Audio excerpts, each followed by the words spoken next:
আসসালামু আলাইকুম রহমতুল্লাহ। সম্মানিত দর্শক, আশা করি আপনারা ভালো আছেন। আলহামদুলিল্লাহ, আল্লাহ পাকের রহমত ও আপনাদের দোয়ায় আমি অনেক ভালো আছি। আলহামদুলিল্লাহ, দীর্ঘ প্রায় 1 বছর পর আজ আবার ভিডিও বানাচ্ছি। কারণ আমি ভিডিও আপনারা জানেন অনেকে যে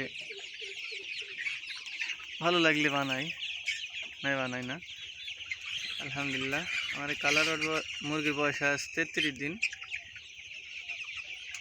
আলহামদুলিল্লাহ, গড় ওজন এখন 700+ হবে ইনশাল্লাহ, প্রায় 750-র কাছাকাছি।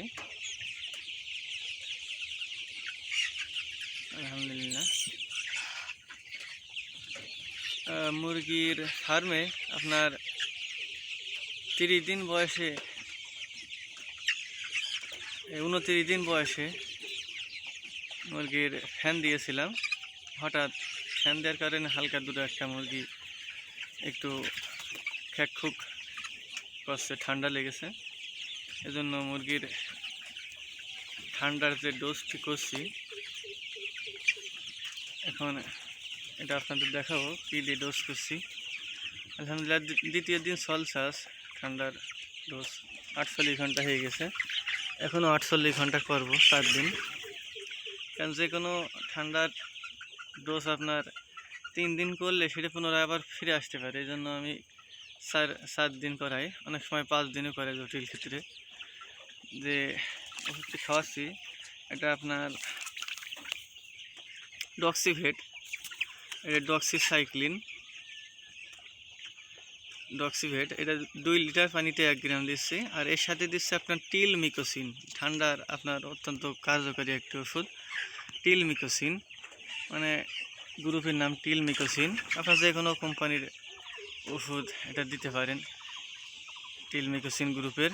আমি দিচ্ছি আপনার যেটা একটা লুজ বোতলে আছে, মানে 500 ml ওষুধ থেকে আপনার ভেঙে 300 ml নিয়ে এসেছিলাম। এটা আপনার টিলমিকোসিন গ্রুপের ওষুধ এর ভিতরে আছে।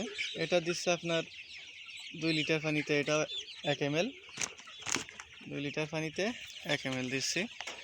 এটা এই ডক্সিভেট আর টিলমিকোসিন এটা আপনার কন্টিনিউ আপনার 24 ঘন্টায় চলবে, চালাচ্ছি। আর এর সাথে আপনার একটু পায়খানার সমস্যা ছিল, কারণ আমার একটু পানির সমস্যা, পানিটা একটু আয়রন বেশি, এই জন্য পায়খানার ডোজটা একটু বেশি করা লাগে। এই জন্য আমি 10 দিন পরে প্রায় 15 পরে ওই সাথে দিচ্ছি আপনার অ্যাম্প্রুলিয়ান গ্রুপের ওষুধ। এটা 1 লিটার পানিতে 1 গ্রাম। এই 3টে ওষুধ কন্টিনিউ দিচ্ছি 24 ঘন্টায়। আর এর সাথে সকালে পানিতে দিচ্ছি জিঙ্ক, আর দুপুরে পানিতে দিচ্ছি আপনার ভিটামিন সি। আলহামদুলিল্লাহ, এখন ঠান্ডা কিছুটা প্রায় কমই হয়ে গিয়েছে, তারপরও এখন 1 দিন ডোজ বেশি করাবো। আলহামদুলিল্লাহ, আল্লাহ হাফেজ।